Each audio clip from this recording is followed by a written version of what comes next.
And my memory of this story is that I had stolen the boxes of chocolates, the Whitman Sampler, and I had done it in a particularly devious fashion. My mother had hidden these boxes of Whitman Samplers, which she must have bought on some kind of sale or in bulk or somehow. And I moved them from hiding place to hiding place. She had various hiding places where she hid stuff from us. It was always up high and in back of things, and that was no defense against somebody like myself who was into everything, is the best way to describe me. And I moved them from hiding place to hiding place. My poor mother thought she was going crazy. And eventually, 2 of the boxes just disappeared. Like any good brother, I gave one to Alan and kept one for myself. And I remember eating the box of chocolates over a period of a week or so, and then taking the papers in the box and burying it deep in the garbage can. I had to pull out bags of garbage and put these boxes and papers underneath so that they couldn't be seen. And then the garbage people came along on Friday or Thursday, whenever, and took the mess away. And that's how I got rid of mine. And my memory is that Alan was slow in getting rid of his papers, and they were lying in the bottom of a drawer when my mother came through with the biannual cleaning. And of course, she hit the ceiling when she found her chocolates all eaten up. I blamed my brother. And, we were both very different.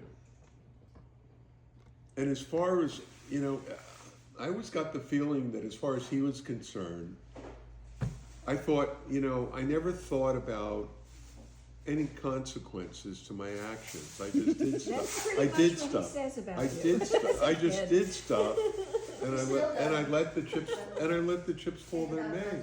One day he says to me, I was always, I had a sweet tooth. I was always looking for where Grandma Shirley hid the box of Stover's chocolates or the big heart after Valentine's Day. I would set my sights on finding her hiding place. One year I find this big box of chocolates and I bring it upstairs into the room. All I do is open the bottom drawer, pull off the top, and I start eating chocolates. And I didn't even throw Richard, this is what really shocked Richard. He said, you didn't even throw the papers away. You just threw them in the drawer.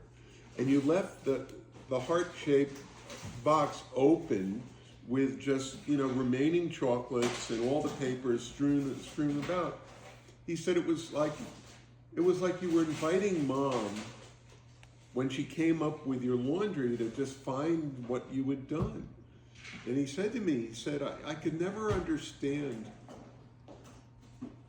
why you didn't care about trying to cover your tracks when you did something that you knew was wrong. So I remember my answer to him was, my attitude was, what can they really do to me? Do you remember what happened to you at the end of that? Nothing. I got yelled at. My mother first said, my father, you have to punish him. So that's when my father grabbed my brother and began trying to sort of spank him. But my brother was very strong and agile. He was a superior athlete. He was a great athlete. And my father couldn't get a clear shot at him. But there was a lot of screaming and writhing going on. And I was sitting there just sort of detached. I wasn't old enough yet to be able to really empathize with my brother and feel his pain. I just sort of sat there watching,